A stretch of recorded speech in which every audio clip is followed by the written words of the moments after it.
Mariam est là-bas pour traduire. Là, c'est comment elle n'arrive plus rien comprendre.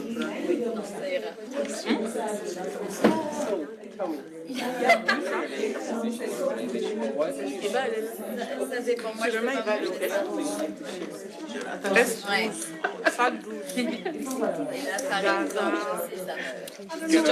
Hello everyone. Welcome. As we're maybe still welcoming a few participants, don't hesitate to get to meet your neighbors. Say hello. Thanks for the 3 men in the room. 4. You're staying. Yes.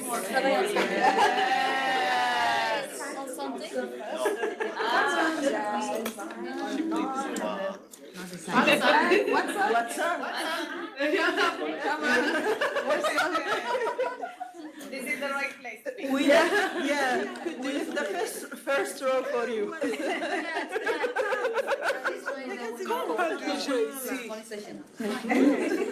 Mais s'il n'y a pas de champion. So I think we'll get started. Welcome everybody for being in this session. Welcome to our panelists. My name is Maud. I'm in charge of several projects at the CCHN, in, among other things, pressure management, mentoring, and soft skills, and also a little bit women. So today we are here to talk about women at the negotiating table and how to improve gender inclusivity in negotiation. The role of women in negotiation is more and more recognized, is increasingly recognized, but there's still room for further improvement, especially for their strategic mobilization. So the session aims at breaking down barriers to gender inclusivity and also celebrate the added value, the impact women negotiators can have. Now, gender and inclusivity is a really broad topic, and in our legitimacy, identity, and diversity working group at the CCHN, we've had similar discussions. And often we go and talk about age questions and language and nationality. So all these questions arise usually when we start talking about women negotiating. Today, we really want to focus on women as a specific part of the identity of the negotiator. Also, when we say women, we really mean what the counterpart assumes. So we're not going to open the box of diversity, the broader topic of diversity, but really women as the negotiator, the counterpart perceives us. So first, let me just say that part of the session will actually be in French. One of our panelists will speak French, so maybe you want to connect on the online WebEx and get the translation. This is the instruction in English. This is the instruction in French. Il y a une partie de la session sera en français. Si vous voulez la suivre en anglais, vous pouvez le faire à travers le online WebEx. Y en español, lo mismo. La sesión estará en inglés, parte en francés y pueden seguir con subtítulos en la plataforma en línea. So what's the plan for today? Well, our session is broken in 3 parts. First, we'll hear from our panelists who are experienced female negotiators from all over the world. And we'll hear from them what's the status quo, where we stand in terms of opportunities for women negotiators, what are the remaining challenges, what are the good practices that have been implemented that have allowed more inclusivity for women in negotiation. And then we have a group discussion. We would love to hear from you how we can support the implementation and systematization of those good practices. And finally, we'll have a closing with a special surprise to keep the discussion going. So let me introduce our guests for this session today. Inam Shakatre is head of mission support at MSF Iraq, and she's our moderator for the panel. Anouk Haley is gender in humanitarian action specialist at UN Women in Afghanistan.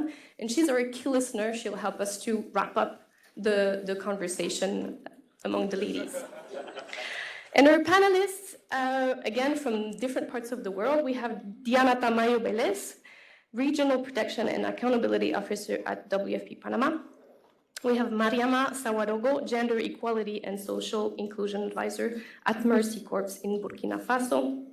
Yevgenia Stekel, Partnership Manager at Intersos, Ukraine. And we have Naomi Quintet, Senior Program Manager at IRC Myanmar. So where do we stand, ladies? What's going on for you in the field as women negotiator? So we're going to have this panel discussion. Meanwhile, please, the online participant and on-site participant, you can go on our Mentimeter by scanning the QR code you see here. And as they speak, you can post your questions in Mentimeter, and we'll go back to that after their presentation. We won't be able to take all the questions, but we'll keep them anyway. That will also inform our work on this topic and what are the questions that arose and how we can address them later. So Inam, please, I let the floor to you. I'll sit in the public and I'll let you the floor to you. Thank you. Thank you so much. Welcome, everyone. Thank you for attending our session. My thankful is to you and for the participants who joined us online. Today, as you know, we are talking about having women at the negotiation table, as if women not going through enough difficulties and, let's say, challenges to add one to it when it comes to negotiations. So today we are going to discuss the point of view of having women at the negotiation table from different perspectives, from the African, from the Latin American, from the European, the Middle Eastern, and from the Asian perspective. Okay, why we don't have enough women at the negotiation tables? What are the barriers that stops them from being there, and how we can maybe overcome that? This is to bring a sense of solidarity, that this is what we are going through in all over the world. Let me start with Mariama, from Burkina Faso. Mariama, can you tell us what are the challenges that are facing you as a humanitarian worker and as a female and stops you from being a part of the negotiations? Merci beaucoup, Ina. Alors, je vais le faire en français pour expliquer un peu l'objectif de l'initiative. Je parlerai plus du premier atelier qui a été organisé pour les femmes. Pour raconter un peu l'histoire, je fais partie de CCHN depuis 2021 et de tous les ateliers que j'ai pu animer en tant que facilitatrice, il y avait très peu de femmes. C'est une cinquantaine de personnes, on avait environ peut-être 4, 5, 6 femmes. Et je me suis posé la question de savoir qu'est-ce qui n'allait pas, pourquoi il n'y avait pas assez de femmes. Et pour moi, il fallait trouver un cadre approprié pour échanger avec les femmes afin de comprendre les défis, les problèmes et voir comment est-ce qu'on peut identifier ensemble les solutions. C'est ainsi qu'avec l'accompagnement des CCHN, je dis merci parce que ce n'a pas été évident. Ce n'est pas une question de ségrégation de femmes à part, d'hommes à part, mais pour des questions de réalité. Et je voudrais contextualiser qu'il s'agit de l'Afrique francophone, de Sahel, où nous avons des pesanteurs socioculturels qui ont un poids sur la femme, sur la place de la femme dans la société. Et c'est ainsi qu'en 2023, nous avons organisé le premier atelier des femmes, pour des femmes, facilité par des femmes, organisé par les femmes de CCHN. Donc c'était un atelier typiquement pour des femmes, fait par les femmes, avec des femmes. Et habituellement, lorsqu'on commence des inscriptions pour les ateliers, elle est ouverte pour 2 semaines pour les inscriptions. Et cet atelier, en 2 jours, nous avions 350 femmes inscrites. En 2 jours. Et du coup, on était obligé d'arrêter l'inscription parce qu'on ne sait pas ce que ça aurait donné en deux semaines et ça allait être super compliqué. Alors, on a donc sélectionné 60 femmes Et habituellement, quand on sélectionne, on a peut-être 80-70% des participants qui viennent. Mais à cet atelier, on avait les 60 femmes qui étaient là de 7 heures pour l'heure de l'Afrique de l'Ouest généralement, jusqu'à 15 heures les 3 jours. Et ce qui était extraordinaire, on avait des gens de Haïti qui devaient se lever à 2 heures du matin pour suivre l'atelier. Et c'était fantastique. Et ça a été une occasion pour ces femmes, non seulement de les capaciter en tant que négociatrices, mais également de comprendre pourquoi est-ce qu'elles ne participaient pas activement lorsqu'on organisait des ateliers mixtes, alors que c'était les mêmes critères qui avaient été donnés, les mêmes conditions pour prendre part à la formation ou à l'atelier des femmes. Donc c'est ainsi qu'il s'est trouvé qu'il y avait en réalité 3 défis majeurs. Le premier défi, c'était d'abord d'ordre personnel. Second défi, d'ordre organisationnel. Le troisième défi, c'était d'ordre communautaire. Le premier défi, c'est qu'il y avait cette question de confiance en soi, d'estime de soi, de manque de compétences personnelles techniques. Le deuxième défi qui est organisationnel, c'était une question de confiance en elle dans les organisations. Parce qu'on n'a pas toujours confiance à la femme. La femme n'est pas mise en première ligne. Et même si elle fait partie de l'équipe de négociation, c'est un complément. Parce qu'il y a parfois des quotas à respecter, mais elle n'est pas responsabilisée pour mener. Parce que là, on n'a pas confiance en elle, on estime qu'elle ne peut pas. Et le troisième défi qui est d'ordre communautaire, c'est le poids de la société, les pesanteurs socio-culturelles qui font que la femme n'a pas droit à la parole. Même quand elle a les compétences, elle ne doit pas s'exprimer. Et ensemble, on a vu qu'est-ce qu'il fallait faire. Il y a eu des solutions qui ont été proposées. Et l'une des solutions qu'il fallait faire, c'était beaucoup plus des formations pour les femmes en termes de développement personnel, pour créer cette confiance en elles, mais également en termes de formation technique, pour leur donner les compétences et d'une certaine manière pouvoir faire une sorte de plaidoyer. Et le plaidoyer, il devait se faire de manière stratégique. Parce que si on n'associe pas les hommes, si on n'associe pas les autres, que c'est juste les femmes, ce n'est pas évident que ça marche.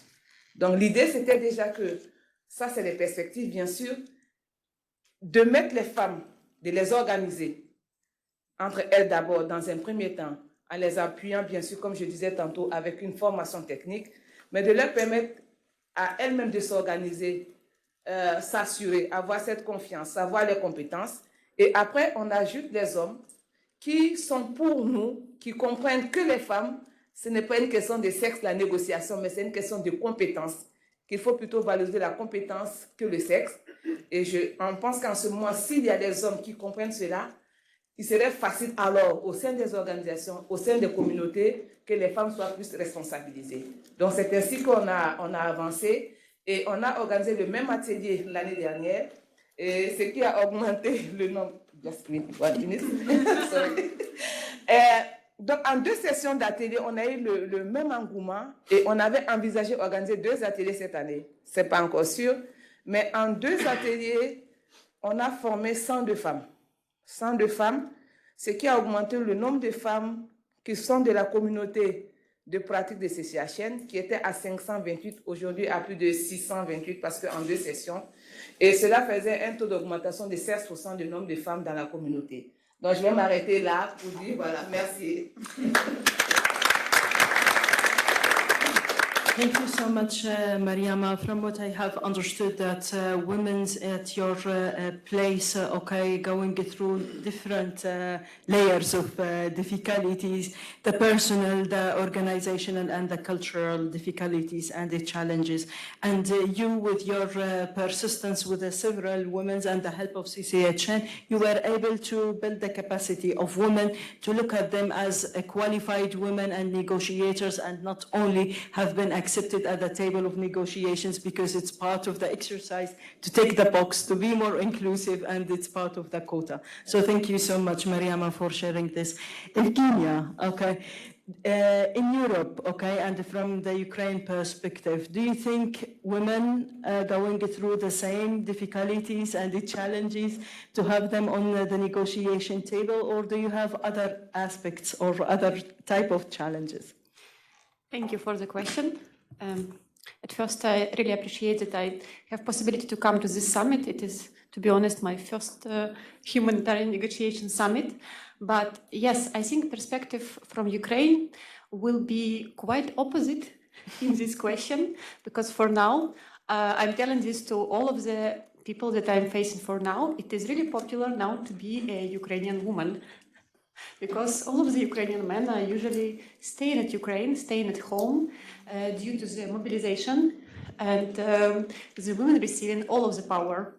At first, after the full-scale invasion in the Ukraine, we received a lot of work opportunities because, for example, me, I was working as a teacher before the war, and now I have a really great opportunity to work in international humanitarian organization.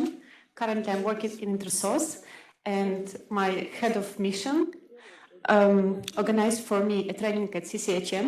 I really appreciate it because it's a possibility to always have possibility to study something new, to visit trainings, to see people from all over the world, to see another culture, to working by myself on my capacity building, and also a responsibility to support other women in my organization, in my city, in my country, also supporting them to believe that they can do something else and they can do their work better. Because it is still a huge stigmatization that the women need to sit at home, women need to get married, get a lot of kids, and that's it. Because at the end you can have some job just for your free time.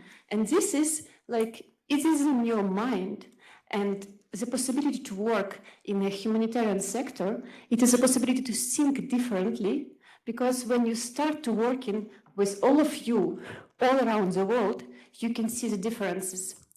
And also I have today a really interesting discussion at the breakfast with my colleague from Ukraine, that of course now Ukrainian women has a lot of possibilities and we have place on the negotiation table, but still it is a problem that at the high level of achievements of the decision makers, we still doesn't have our spot on the table. And this is our way, our path to work on it, to work on our capacity building, to support all other women, to build in our trust to the government that women are able to decide.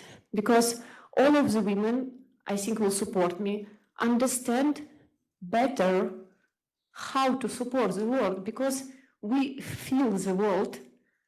The men were sitting too long on the table to decide what to do. And I really hope that in Ukraine, because Ukraine now a country of opportunities for women, I really believe in this, that Ukrainian women will have soon power. I really believe in this. Thank you. Thank you so much, Dunya. From what you shared with us, unfortunately, war is a horrific thing, but it has some, maybe in this context, has some positive impact that women had more role to play, okay, and be part of the humanitarian work in Ukraine. However, until this moment, they didn't get their chance, okay, to be at the negotiation table because of the decision maker perspective, either from the organizations or from the authorities, because they think that women are unable to take decisions.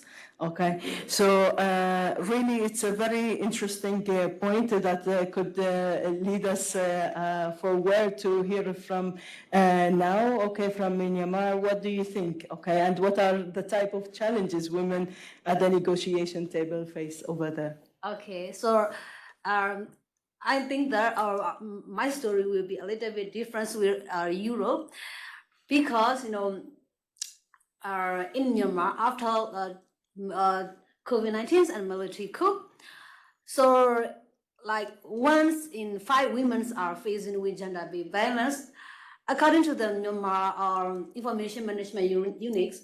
So now we are increased like gender-based violence issue. and up to 20 to 30%. In this case, so we can imagine that the roles of the women to participate in the humanitarian negotiations level plays a critical role. For me, as our organization, as IRC, we are working for the GBV survivors in case management. After even us, we are facing with traumatized situation and also sometimes life-threatening situation. So in this case, this is just the context or background, but luckily we have a chance learnings like building alliance. For me, I have a chance to join the peer cycle mentoring session that provided by CCHN. This is a great chance for me to learn and then to share back this kind of experience to my colleagues. So I want to share one story regarding with internal consultations, even in our organization. When we come out with decision to give the distributions items to the IDP camps, because of budget limitations, so most of the senior management level are majorly focused for the non-food items and the shelter.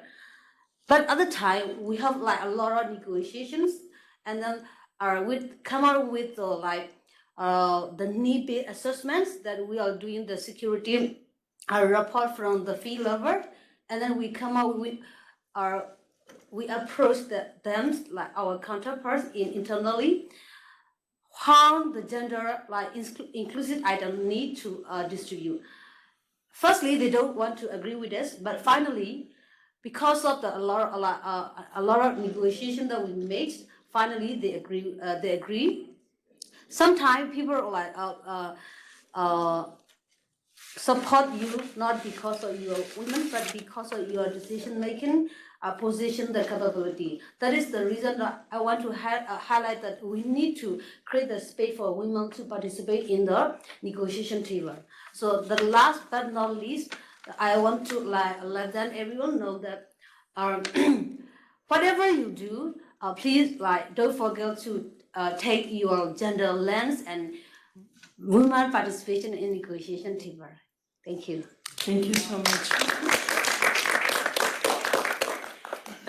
Thank you for sharing this story, and it seems even if women are having the capacities and the required, let's say, skills, they need to work harder, okay, than men to prove that they are able to sit by the table of negotiations.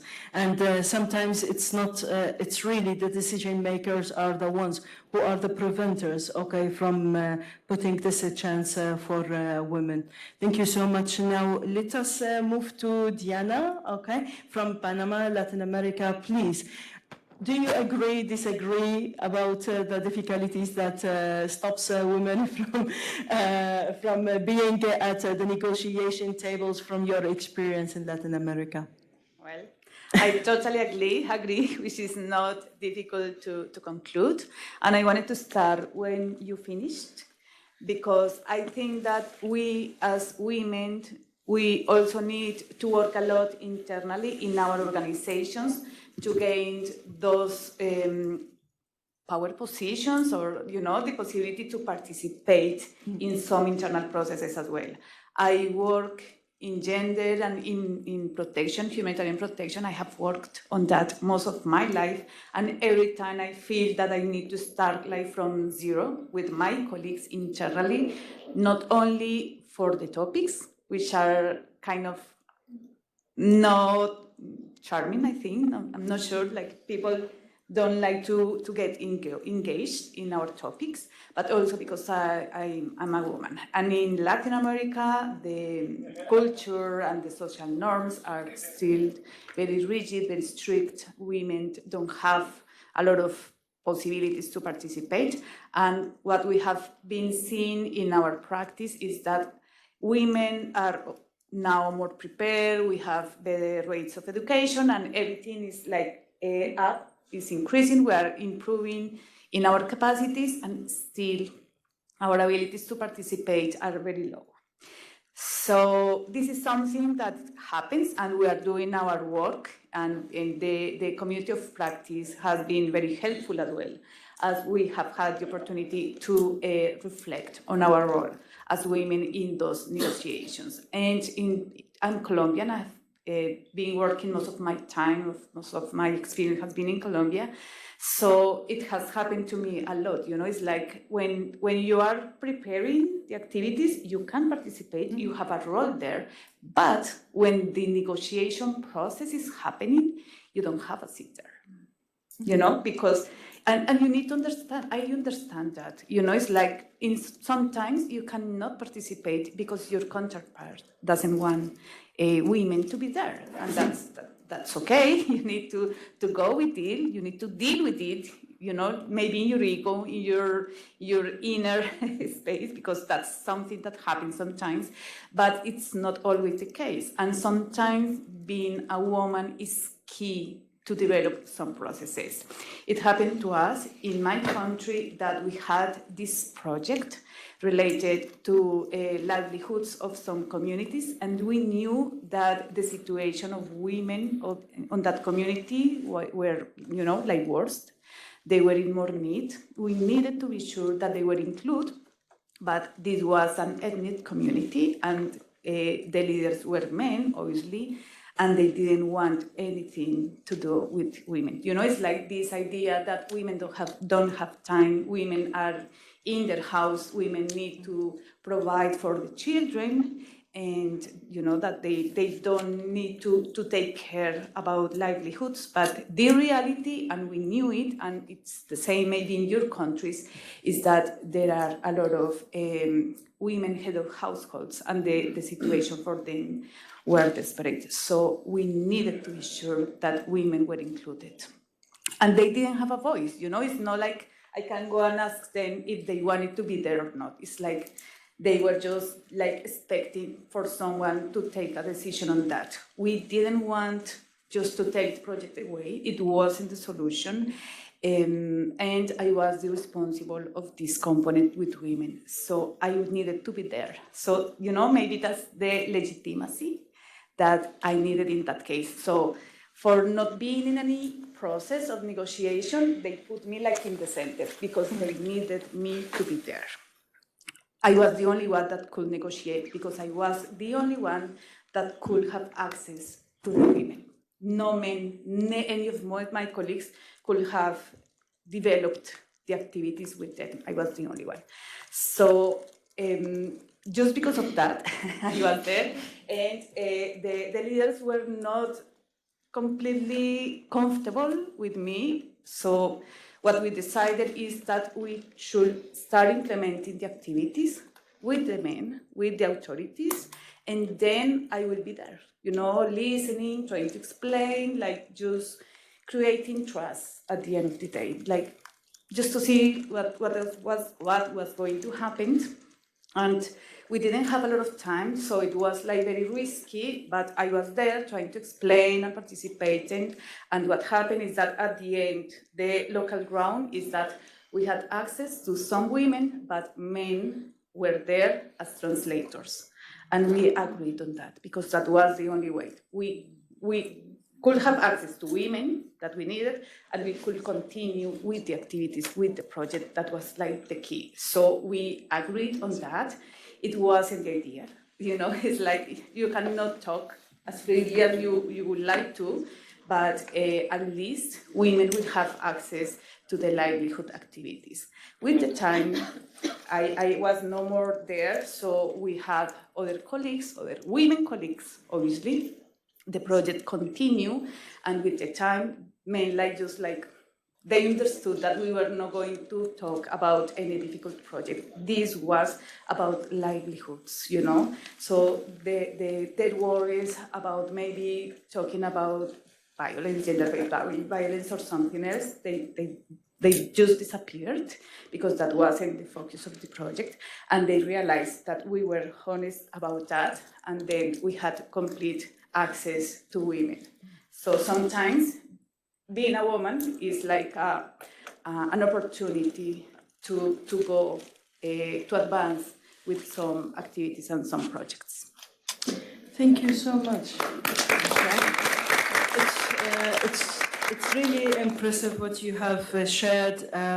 I can hear from what you have said, okay, ego, the counterpart lens, the woman as the only chance has been left to get to achieve something, okay, and the acceptance of women, okay, when they get that chance. To be honest, when we talk about negotiations, we're not supposed to talk about individual people. We're supposed to talk about ego. It's supposed about what we would like to achieve. If we link it to the counterpart lens, if our counterpart will not accept women as a negotiator, women can, from behind the scenes, plan for the negotiations. But unfortunately, sometimes even within the organizations, they are not taking any chance to be a frontline negotiator, nor a behind-scene planner for the negotiations, unless they are the only hope, okay, to get something. I liked how you finished your story, that when you have been given the chance, okay, you got the acceptance from the community and from the authorities, and you were able to apply, okay, and implement the activities, which is the flow that all of us looking for. So from what we have shared, okay, I can see that we have a solidarity in the type of difficulties, okay, either within our organizations or with the counterparts. And I can share also some of, let's say, difficulties in the Middle East when it comes to the humanitarian negotiations. Mostly it's about the organization assumption that the counterpart will not accept a woman at a negotiation table, while sometimes it's not when we experience that, or when we, let's say, take a try, okay?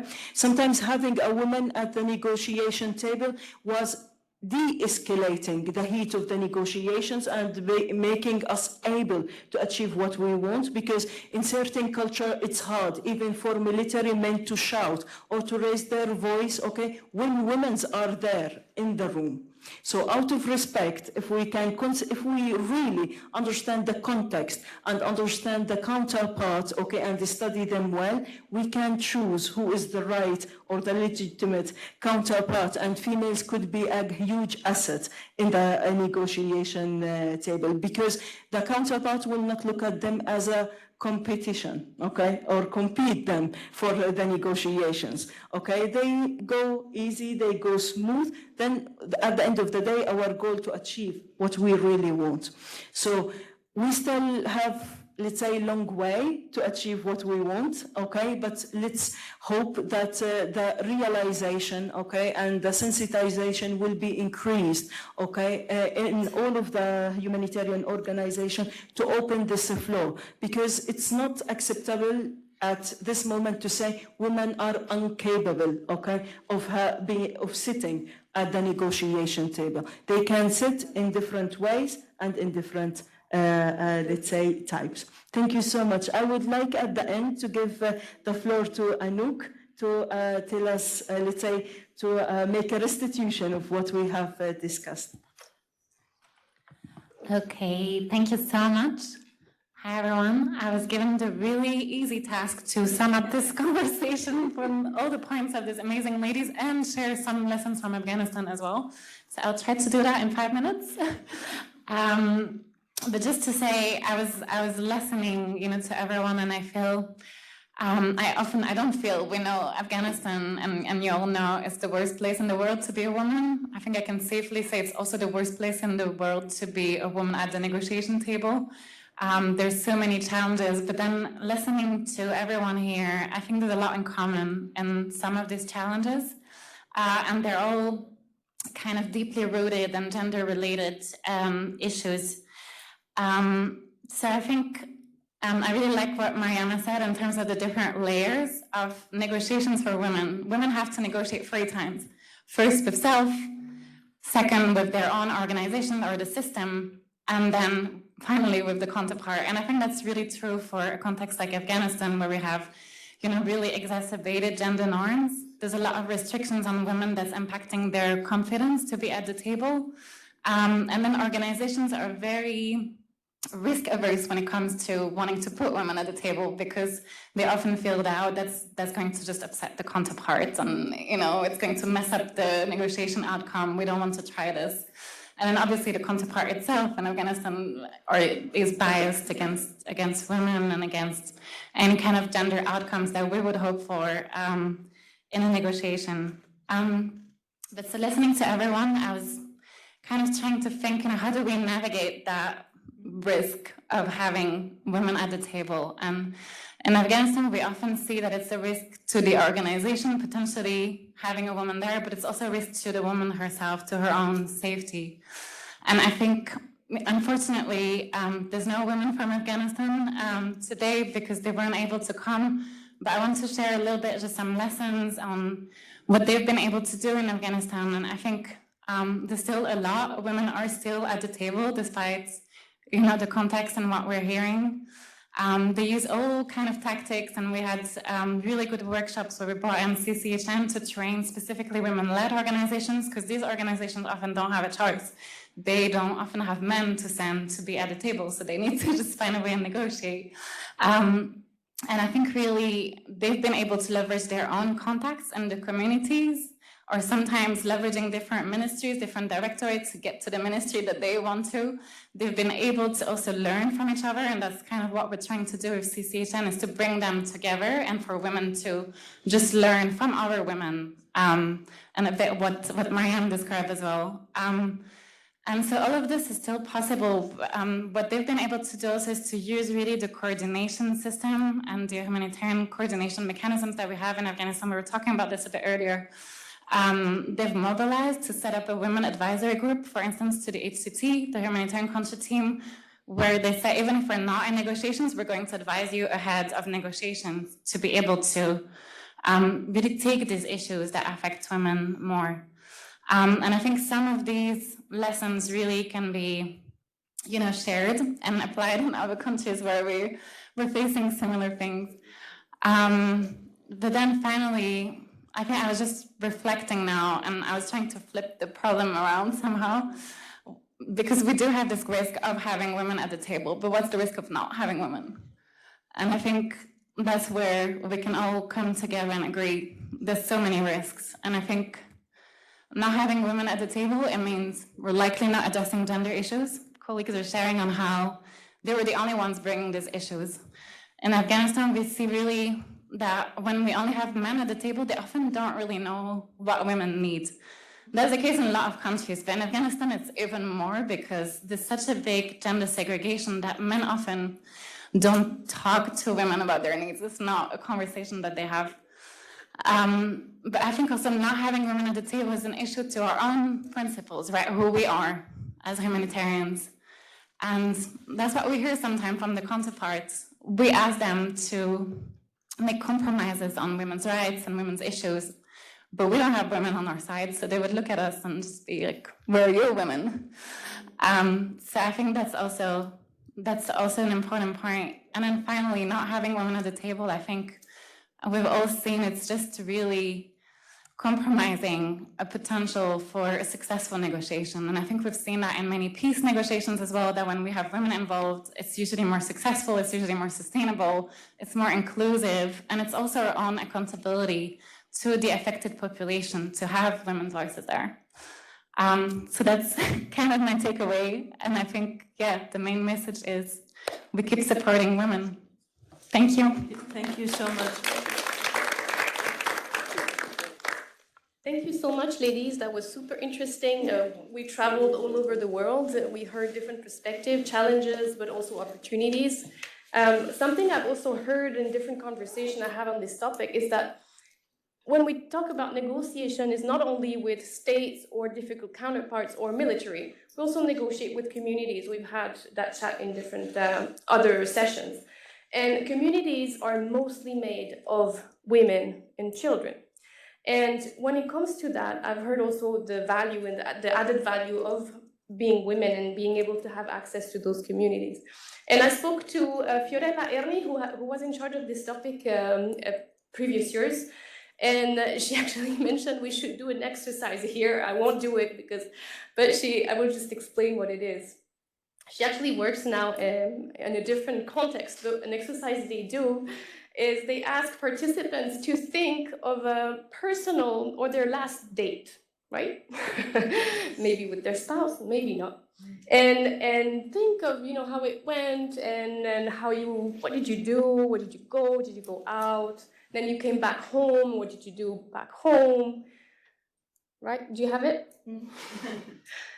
And now just turn to your neighbor and tell everything about it. And this is true for all the cases of gender violence. When a woman has gone through something, most likely it will be difficult for her to talk about it. Most likely it will be more comfortable to talk about it to a woman. So there are many, many, many places where women are really needed, and there's a risk of not having them present. So thank you so much for this. Now I'm turning actually to you as the public.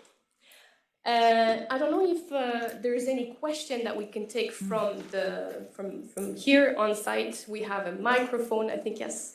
Any question, any comment, maybe your own experience on this topic would be great to hear.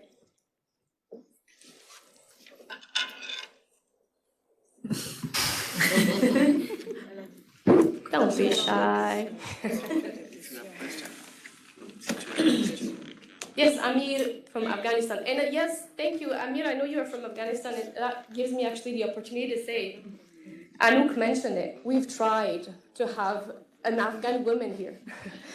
We have Afghan negotiators that work with the CCHN. We've tried to make them travel, and none of them got their visas. So I think that speaks for itself already. And so Anouk kindly represents them here.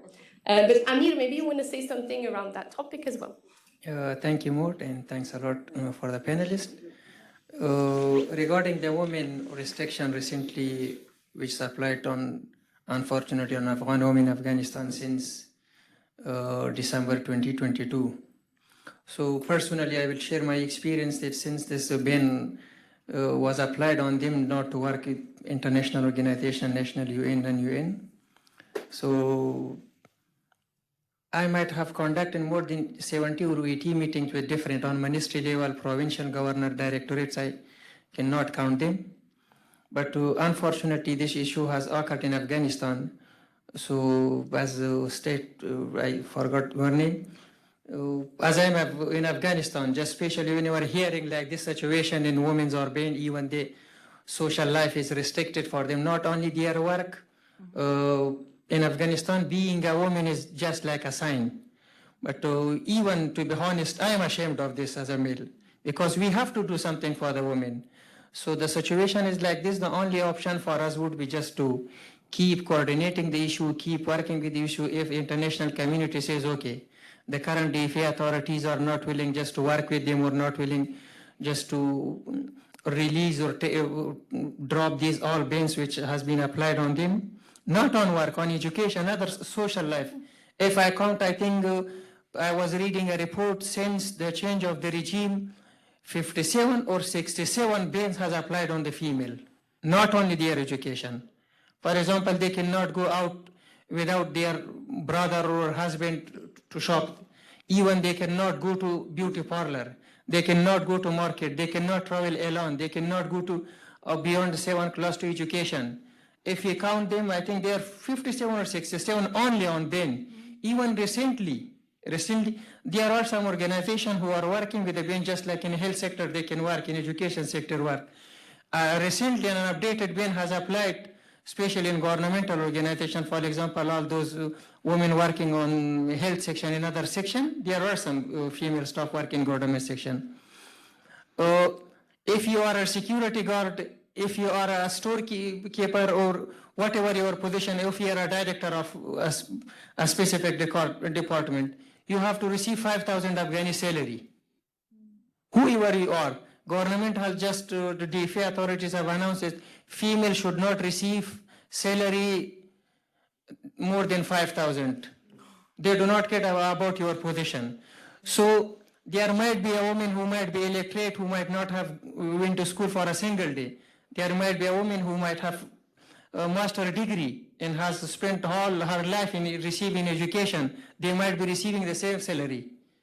So the restriction day by day is just increasing on them. The only I would just expect the global community, CSHN, we are just trying to, the more we can negotiate, the more we should work with the international community, so the only option would be this. But if we just say, okay, we negotiated a lot, it will not give result, it means that we are just putting stop in depriving more than 20 million women deprived. So the only option in current situation is just to keep continuing. Even I have received several warnings with, I don't want to name of the province, from the governor. If you just start the discussion of the women again, then I will not let you, I will just take out you from the room. Okay, I told him. Again, I used to start because we have no option.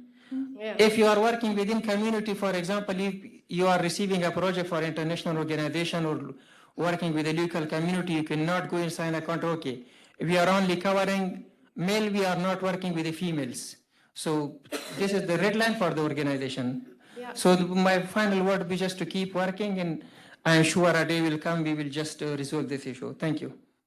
Thanks for sharing. And I don't know, Anouk, if you want to come on this, because I remember we spoke about it, and now in Afghanistan, actually, it's only men who can negotiate women's questions. So I know you've had also chat with Taher on this topic, on how, do men understand what women need as much as a woman do? Or how is it that men, negotiate women issues or women questions? I don't know, Anouk, what's your take on this from me? Another very easy question. No, absolutely, you're right. It's very difficult for women to be at the table. I do want to say here, it is possible. We've done it. Women still do it. We use the current exemptions, so women under the health and education sector is still allowed to work. These women go negotiate. Women from women-led organization go negotiate. It takes several hoops and steps, and maybe that's what I want to share, is that it really needs a lot of thinking and planning in order to ensure women's safety. And we do have joint negotiations with the de facto authorities where we also try to bring women, and it needs a bit of piloting. It needs to make sure that the authorities maybe are going to be receptive to that. So you need to negotiate your presence at the very negotiation. So negotiate like 2 times. But these kind of things we do. I think when it comes to men in Afghanistan, it's very challenging for them to always understand what women need. But what some organizations have been able to pilot as well is really how to involve women in the negotiation without women being at the table. So it involves really talking to them before and talking to them after, because women often tell us, we don't get the feedback, we don't know what you discussed. And this has an impact, right, on our safety, on our ability to go to work, but you don't tell us what you're going to negotiate. So really, I think having that feedback loop is really important. And that's what we try to do in places where we're not able to have women at the table. But I think the first option always still needs to be trying to have women there. It needs to be the first option always, yeah. Thank you so much. And we've got a question actually.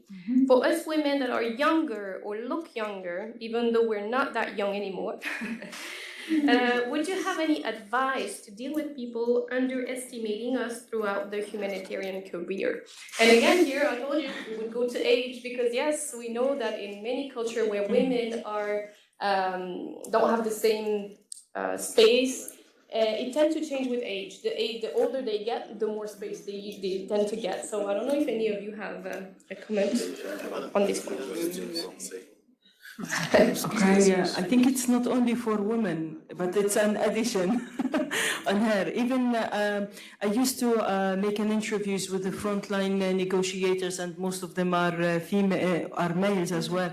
And they used to say in certain contexts, you need to be old a little bit, because it will be considered as a person with a huge, let's say, experience. You are wise, you are more respected. So that's why sometimes they eliminate a little bit the young negotiators, because the legitimacy of let's say, the older negotiator will be more, which will has a good impact on the negotiations. So, but with female, we can call it, I don't know how really to call it, double underestimating. You are a female and you look young, okay, and that will make it a little bit difficult for you to be accepted by your counterpart. But I would really like to highlight one thing. Sometimes our feel is only an assumption. Okay, because if we send this female, she will not be accepted. Okay, what's the worst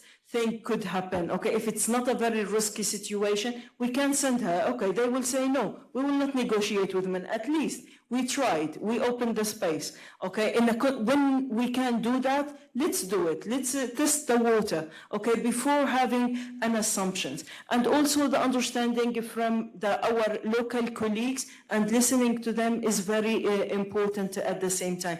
Because also from the experience, to send a foreigner female to negotiate is totally different from sending a local female, okay, to negotiate. This is one of the aspects that we need to consider as well. Yeah. Can I add? So I have my personal experience because, to be honest, I'm looking really, really young. I already received a lot of compliments, and I face this issue a lot of times in my life. And I can make a small list of advices for women who are thinking that they are looking not enough to be looked as an experienced person. At first, it is only self-confidence to understand that you are suitable for this place and you are the best person to sit on this negotiation table and to speak with your counterpart. At the second, you need to make your age or your looking age as your benefit, as your priority. If you are coming and smiling, many people will like your smile and then they will speak with you. If you understand that you're going to speak with a man who will not speak with a young girl, you need to understand what are you wearing and how you're looking. And it is also kind of a smart position, because in Ukraine, and I think also in Europe, I can't speak about other regions, sorry, you always need to understand how you're looking when you come into the negotiation with big people. You will not come like you were on the dance club at the night and then okay, let's speak about serious stuff. They will not listen to you. So be smart and be self-confident. Yes, Diana, thank you, Evgenia. Well, knowledge is power, and we already know that that's the reality. That's the situation, and we have to deal with that. So sometimes what has worked for me previously, obviously, I needed it more than now, but since I began negotiating, what worked for me was, just to be there, to listen, try to understand my counterpart, and allow the negotiation to start, to see what's going to happen. And then you realize that maybe there is something important that hasn't been mentioned, like an activity, something that you can add because you are a woman, because you know the reality of women, because you are, maybe for the empathy you can create with the community. So normally there is something that you can add and can change the dynamic of the negotiations. So for being merely there, participating, listening to, you start to being considered central to the negotiation process. So it has worked for me, at the beginning in Latin America, you need to be cautious, to hear, and then you can gain your own spaces, listening what's happening around.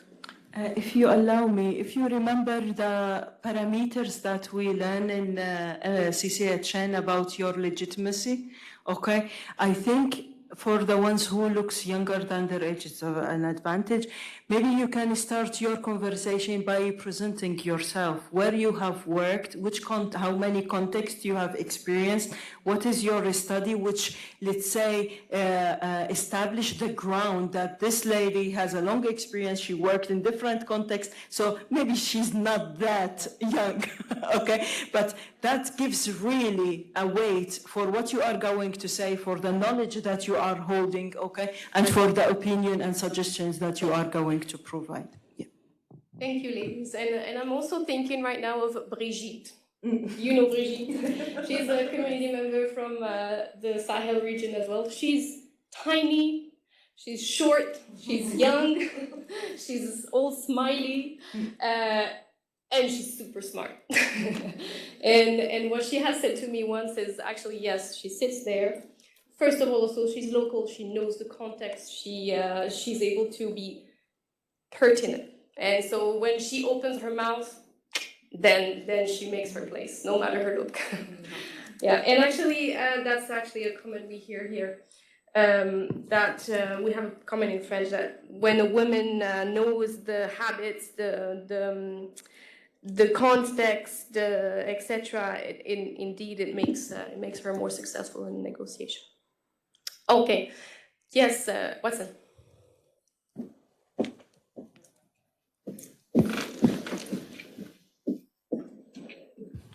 Yeah, thank you. So first, I would like to ask a question so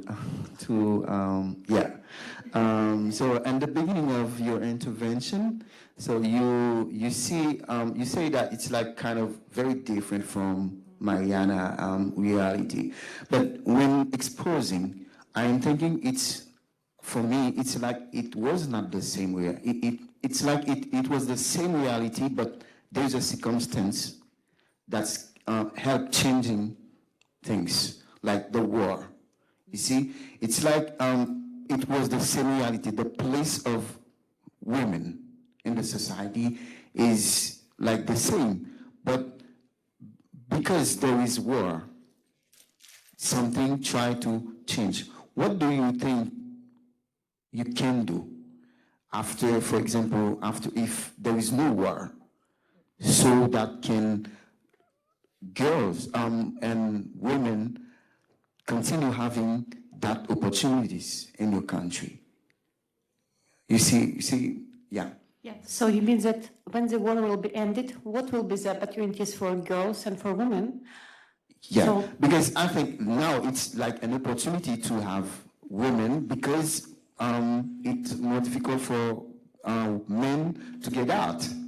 But in the real time, it was not like this. It means there is something bad, like the other region.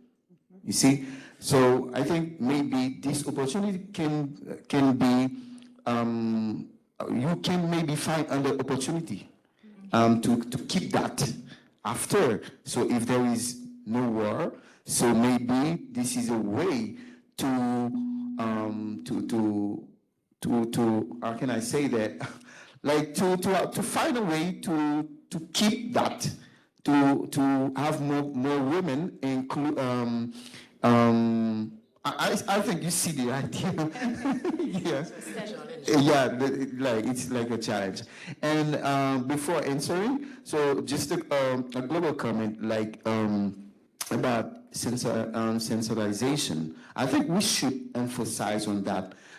Internal and organization, like by the management, but we need also to emphasize on that external, because sometimes the different kind of counterparts that we can have. So if they are sensitized on the place of women in the negotiation, that can help to accept that women can be on the front line of negotiation. That's my point. Thank you. okay, thank you for this question. It's really good question. I think, and I'm not hoping, I think that when the war will be ended, all of the women and all of the girls will have more opportunities, because I was working for 17 years advice from Inan as a teacher, and I work with different kind of people, really small people, adult people, and I saw a lot of stigmatization, like you are a girl, why you are dirty, or you're a man, why you're crying. And I really hope that in the future, and maybe we can begin from Ukraine, just like a possibility, if we have it now, maybe we can support our small girls to dream about another professions, like why she can't be, I don't know, engineer, or to create something in a laptop. I'm really bad in this terminology, but I mean not to frame that women have only this list of possibilities.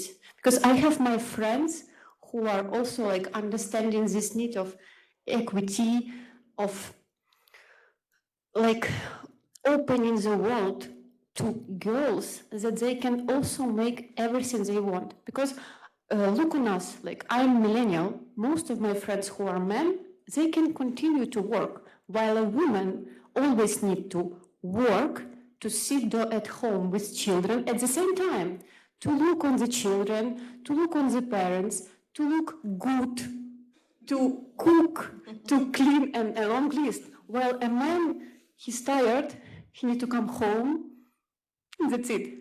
I mean, we need to start supporting women when they are really small, that people can do the same if they are men. And I really hope that when the war will be ended, because I already know that there will be a lot of not only humanitarian organizations, but organizations which are working on development, and they will open another positions of small girls who will become a woman with power to live, to decide what they want to do, with a free choice. If she wants to be married, she wants to be alone, or she whatever wants. Just the power to decide what is good for herself. So I think, as I already told, it's not a hope. It will be changed, and we will support all the girls. Can I add one thing regarding with current situations of our country? So we start doing like revolutions for against like military dictatorship. At the same time, we are trying to advocate for the like women participation, women empowerment programs. So there's a lot of like women are serving in the military as a like people defense force.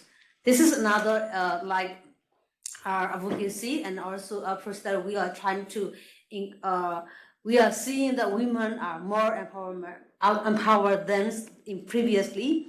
So hopefully after our country is changes in thinking that there will be gender equality at the same time. Thank you. Just also a small addition, okay?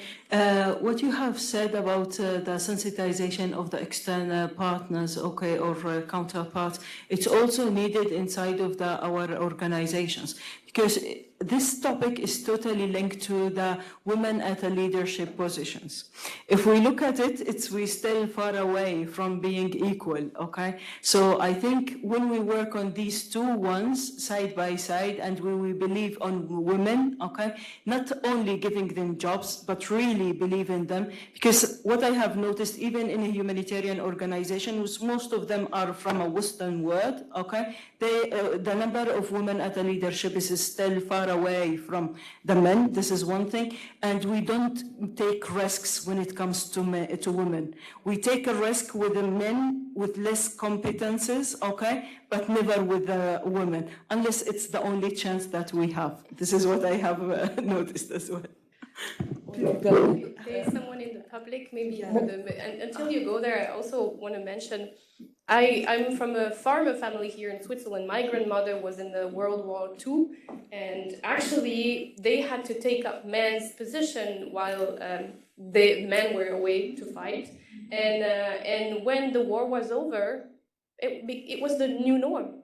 It actually was the new norm. Women were doing new things, and it just stayed. It became the new norm. Sorry, there's a comment here. Hi, I'm Stella from here at the Geneva Graduate Institute. And first of all, thank you very much for all the speakers for your great insights. This is mainly the question for Anouk, but I am also interested to hear from everyone. While listening to your speech, I got an impression that the different social, political, as well as the cultural context make the women on the table as opportunities, but also the risks. But overall, framing the whole picture of the table, the negotiation process. So I was wondering if UN Women, also the other organizations, have a particular strategies or guidance on context-based approach when it comes to humanitarian negotiation. Thank you. It's another tough one. Yeah, no, definitely. I mean, I don't know what everyone thinks on the panel, but I think localized negotiation is often the most successful, and we're definitely seeing that in Afghanistan, where there's a lot more space to be found at local level than, for instance, at national level. And we have a situation in many instances where we have things that are completely stuck at national level. We have a ban on women working, for instance, for NGOs and the UN, as you all know here. But sometimes we're able to find local solutions because we have women or sometimes also men negotiating who actually know the counterparts or who are from the same community. When we were doing the trainings with Tahad the other month, one woman told us, the de facto authorities didn't come from Mars. And it's true. At the end of the day, they're from the same community, and they're able to somehow leverage that as well. So we always try to go really at the field level, and a lot of humanitarian actors try to do that in Afghanistan, and I believe in other places as well. But we also put that in the strategy, if that makes sense. We notice some places are a lot more open. So it's also about doing, your own homework on who the counterpart is in X or X province to be able to also find that space. But there's generally a lot to do at that grassroots level. And we find often, I was mentioning earlier, the role of women-led organizations. These organizations are really able to get a lot more space sometimes than we do as UN agencies or INGOs. Because they have the contacts, but they also understand the culture in a way that we don't. So being able to also rely, as we were saying in the plenary session earlier, on those actors, and to really support them and equip them with different tools, but also doing that together. I think that's really important. Thank you. I think we need to move on, and I know we're not down to questions that are not answered, but I'll have a proposition at the end to keep the conversation going. Yes. Merci beaucoup, Maud. En fait, je voulais dire que les solutions, ils sont à plusieurs niveaux, pour moi. Il y a déjà pour situer un peu, je dirais que l'Afrique, une partie de l'Amérique latine, une partie de l'Asie, on vit les mêmes réalités, où les femmes vivent les mêmes réalités. Déjà, le changement, il doit se faire au niveau micro, déjà dans les familles. Il faudrait que nous acceptons que les enfants, en fait, ont le même droit, ont les mêmes devoirs. Il n'y a pas de tâches pour les filles, il n'y a pas de tâches pour les garçons. C'est en ce moment, en montant de manière progressive, que le changement peut se faire. Parce qu'au sein des familles, on a déjà ces stéréotypes, que les tâches sont partagées. Et c'est avec ça qu'on grandit, et c'est ce qui s'applique à la société. Il faudrait que nous-mêmes, à notre niveau, dans les familles, qu'il y ait ce changement. Ensuite, il y a ces organisations féministes qui travaillent, qui doivent être appuyées de manière objective et de manière franche. Il ne faut pas faire juste pour la mode parce que les Nations Unies demandent de le faire. Il faudra qu'on croie en ces organisations, il faudrait qu'on mette les moyens à ces organisations, mais également, il faudrait qu'on puisse adapter. Parce qu'il y a une question d'équité, en dehors de l'égalité des chances, mais il y a également l'équité des chances parce que nous n'avons pas forcément les mêmes capacités, nous n'avons pas forcément les mêmes moyens. Quand je parle de nous, les hommes et les femmes, donc il faudrait miser beaucoup sur l'équité et permettre aux femmes quand même d'atteindre ça. C'est là qu'on pourra atteindre l'égalité des droits. Merci. Merci, Mariam. So we already talked quite a bit, and I actually prefer to keep the conversation going and maybe take a little less time for this. But I would like to invite actually in the room, people maybe can reflect online on their own, on those three layers that were mentioned. Anouk, you resumed that very well for women, but maybe also for men, you know. There is a negotiation that happens at 3 levels. At the self, we have to negotiate with ourselves, have that confidence that we are the good person at the negotiation table. There is the negotiation within the institution to get a seat at the negotiation table or within the negotiation team. And then finally, we are at the context, we are the negotiation table, and maybe the counterpart doesn't want to talk to us. So I would like to actually invite you, maybe in threes, to discuss together how can we've heard many tricks, good practices, way around, and how we can systematize the implementation of those good practices. So we'll take just 5 minutes because time is running, but yeah. So this is the question. Yes. And ladies and gentlemen, join the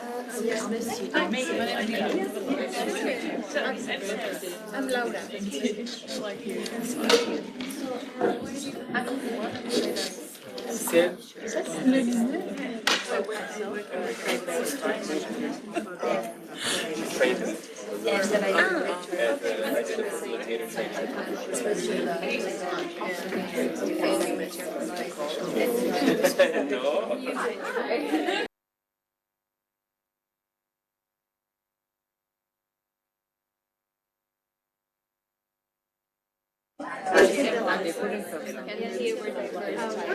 Sorry.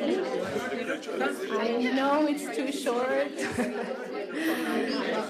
It's already 5 minutes. I know. I'm going to ask you to slowly close your conversation.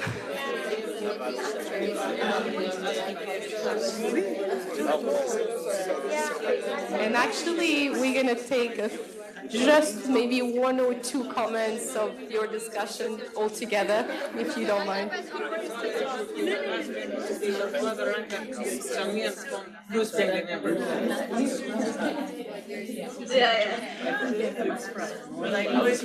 Okay, everyone, we're going to keep on moving on in the session. I'm sorry, can you just all come back?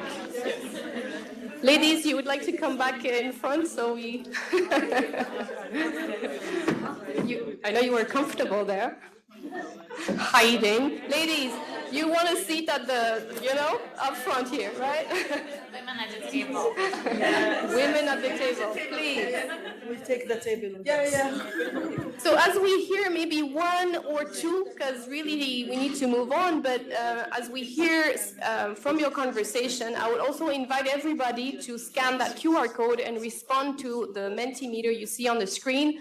That help us also to, for the CCHN, what is the area you think needs the more support from the discussion you've had? Is it more the self-negotiation, building confidence, building self-capacity, this aura we heard in other sessions?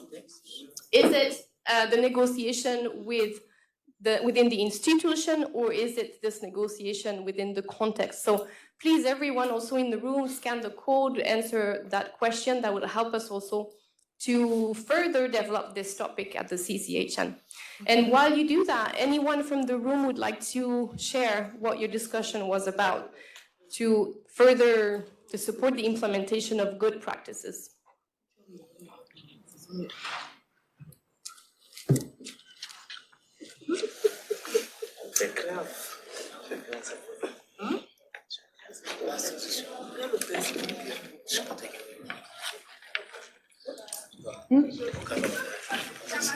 So we see for now the institution is winning.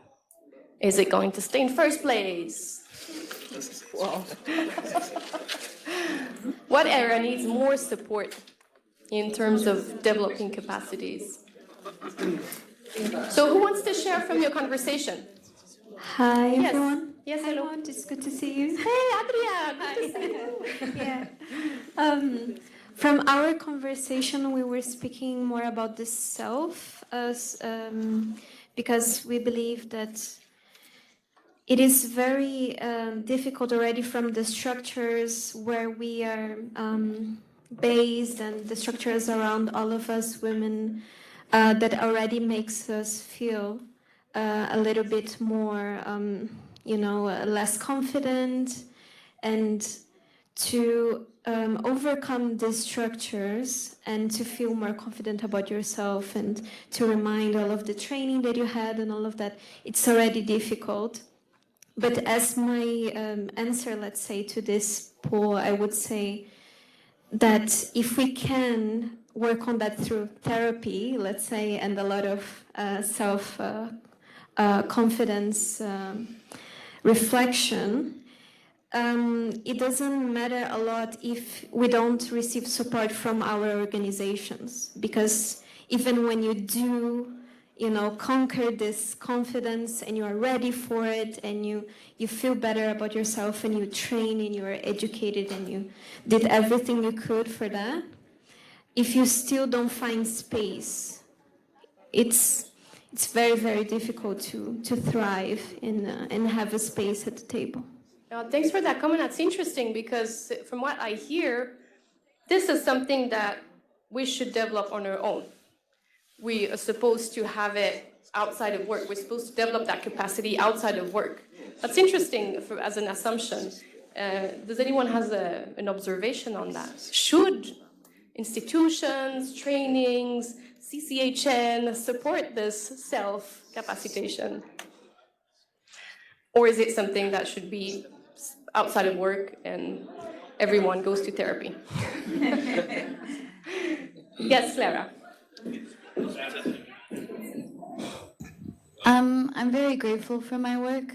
Well, right now my current work with the CCHN, but I'm talking about the Spanish Red Cross, because I was having a really hard time for work reasons and for personal reasons, and it's them that pushed me to take time off. And when I was having a tough time, my working capacity was hindered, so it affects the job. It's not just affecting me personally. So I think that it is a blurred line, and I'm very grateful for my institution to have told me, take a week off, take some time. They offered psychologists as well. So I think these things, as much as we want to say that work is work and life is life, especially in the humanitarian sector, they are linked. There's a lot of emotion mixing in both, and it's important to have this support inside and outside of work. Thank you. Thank you. Yeah. I don't know your name. I'll tell you. Hi, my name is Lila. Thank you so much for your contributions and all the examples. Very inspiring. I had a discussion with my neighbor Yasmin here, and I wanted to contextualize why I said institution. Mm-hmm. And I also want to draw attention, because your question was more support from now on, which I think is different. So we at Klingenau Institute train a lot of humanitarian negotiators, and we measure the levels of confidence before and after, and then data comes in and is very useful. So when you look at before, there is a difference between the way a woman assesses her own competence. That's purely self-perception. After the training, so it's a bit lower than how men assess themselves. After the training, it has equalized. So the level of self-confidence on various parameters, can you lead, can you prepare, can you respond to tactics, can you present, etc., it has equalized. Now here's the catch. 6 months later, the difference is back. So a woman can develop during the training, builds the self-confidence, but where does she go back to? And if she goes back to a setting where what caused the difference in the first place, it's much harder to retain that level of self-confidence and that power than maybe somebody else who hasn't had those experiences before. And I think the institution is where she goes back to. So if there's a space there where she can continue to practice, or at least is protected against some of those earlier causes, I think the institution is where you should aim your next level of support. Thank you so much for that comment, because also, yes, Gail. But that's a perfect transition for the next slide.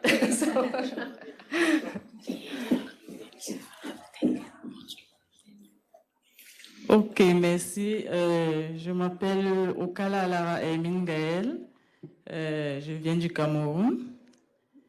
Je ne sais pas si j'ai bien suivi la question, mais selon moi, où il faut apporter plus de support, c'est l'institution.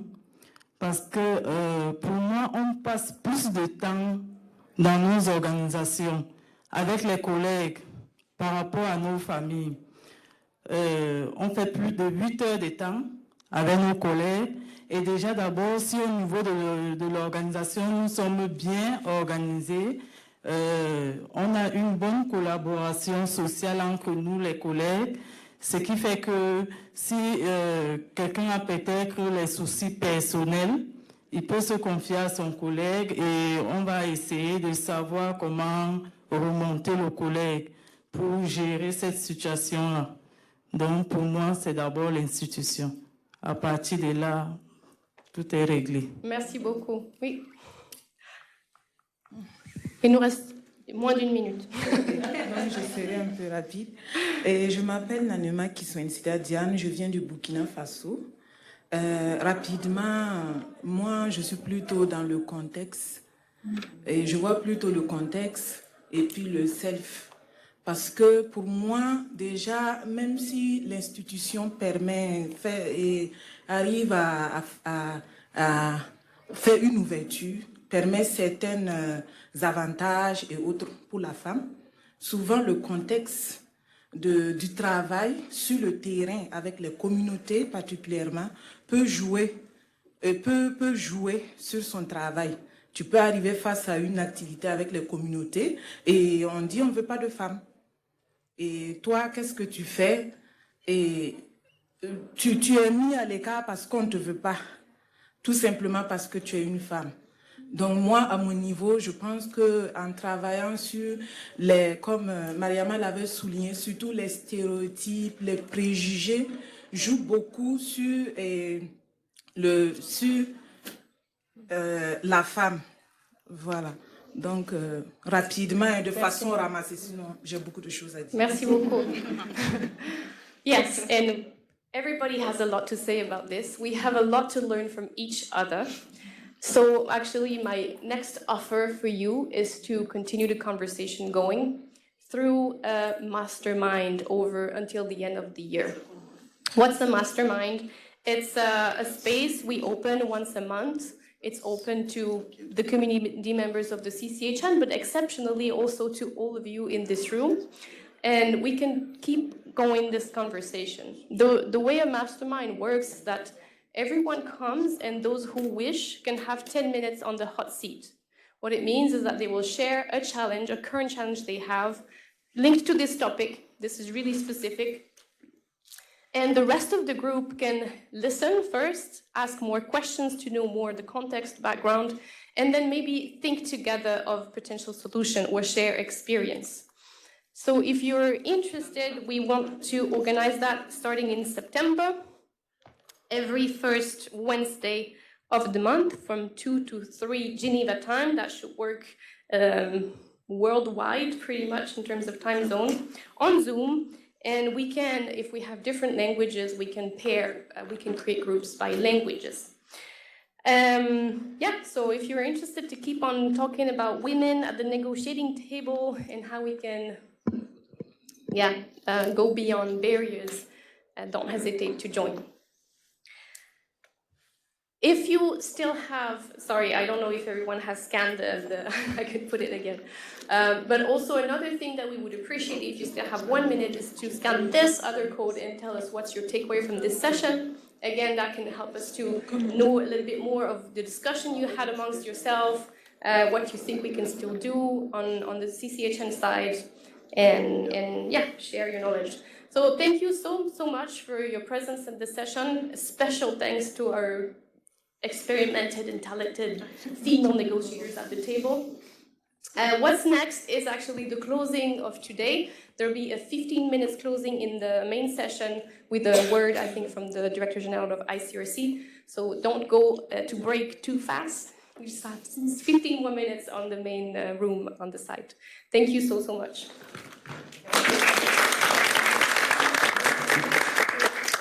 And if you need me to share one or the other, I can. Let me know. Thank you for coming. Thank you. Now we'll be